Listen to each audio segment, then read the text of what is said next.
Hydra here. Before we start the video, I'd like to shout out our newest sponsor, G2A, for giving us this amazing opportunity. Go over there, the discount code will be on screen. Go over to their website, get yourself something nice, and let's get right to the video. What is going on, guys? My name is STDX Dingo, and I want to thank you guys so much for stopping by. Now, if you don't recognize my voice, it's probably because you've never heard it on this channel before.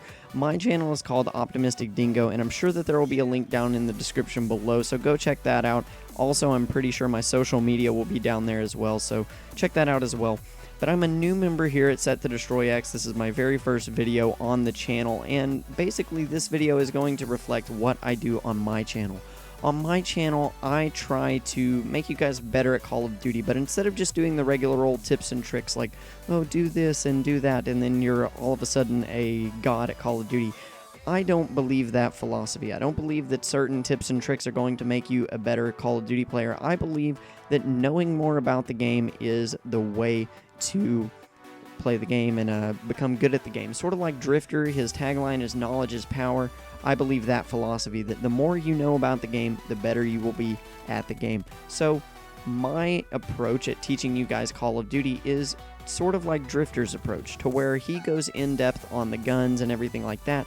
I go in-depth on the game modes, so I'm going to be bringing you guys some of the in-depth meta and strategy and stuff like that in Capture the Flag. So that's what today's video is focused about. Now, if you want to see the video that I'm posting about this on my channel, like I said, go check that out.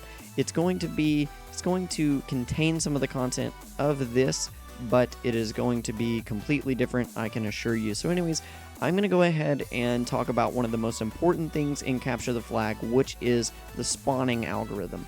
In most games, if you don't understand how the spawns work, you're not going to know where your enemies are coming from. You're not going to know the directed flow of traffic on the map. You're not going to know any of that stuff, and it's just going to make you unprepared for gunfights. So the more you know about spawns, the better you will be at the game.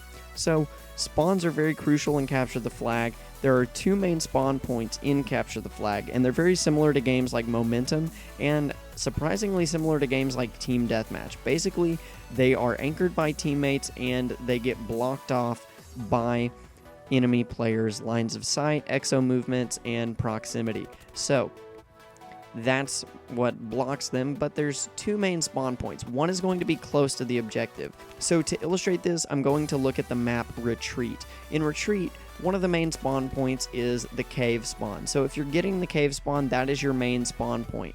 Now, if you get flipped out to your secondary spawn point, you're going to be spawning in either the bar or you're going to be spawning in the weight room. Now, if you're on the other side of that, you can be spawning Turtle, which is the main spawn point. But if you get flipped out down towards the bar or down by the big white little circle thing, I'm not quite sure what the call out is for that, but if you get flipped out there, that's the secondary spawn point. So that's just kind of an illustration of how the spawn points sort of look. So there's one that's going to be really close to the objective, then there's one that's going to be further away to the objective. Now the first objective, the primary spawn point, is going to be relatively sticky because the game wants to spawn you as close to the objective to give you that defensive advantage. So before you go in and capture flags, my tip here, or something that you want to do, part of the strategy, is you want to flip the enemies out of their primary spawn point before you go and capture the flag.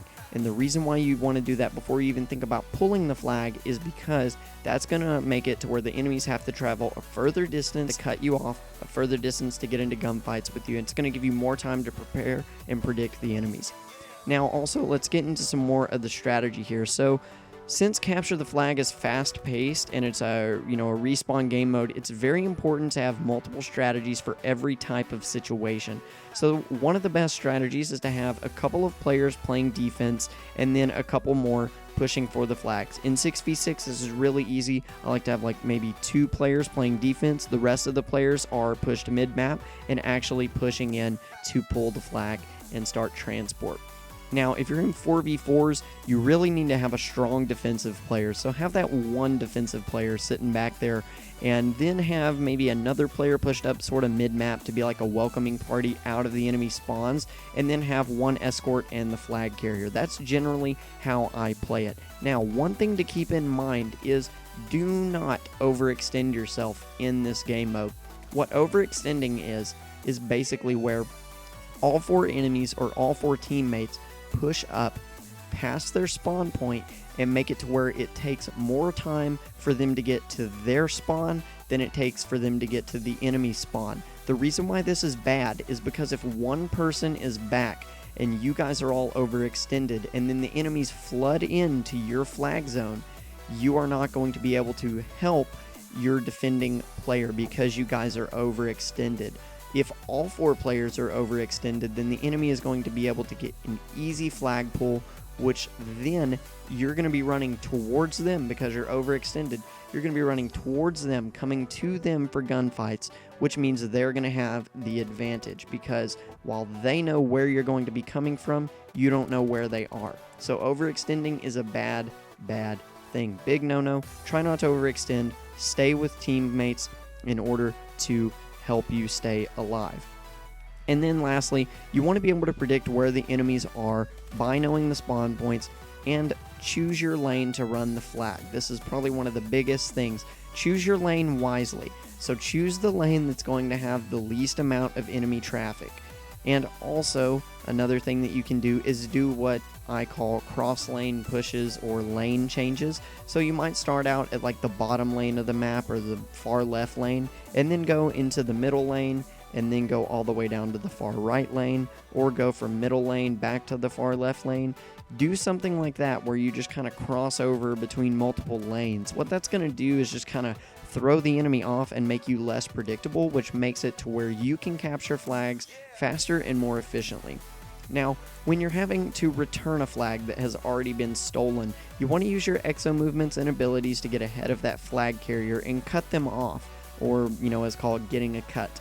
So, depending on where they're spawning and how many people are escorting the flag carrier, that's going to determine where you want to actually cut them off.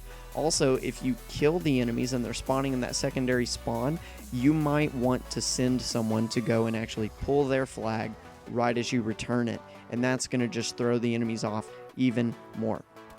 The one big thing that you need to know in Capture the Flag is to never capture the flag alone. That's basically suicide.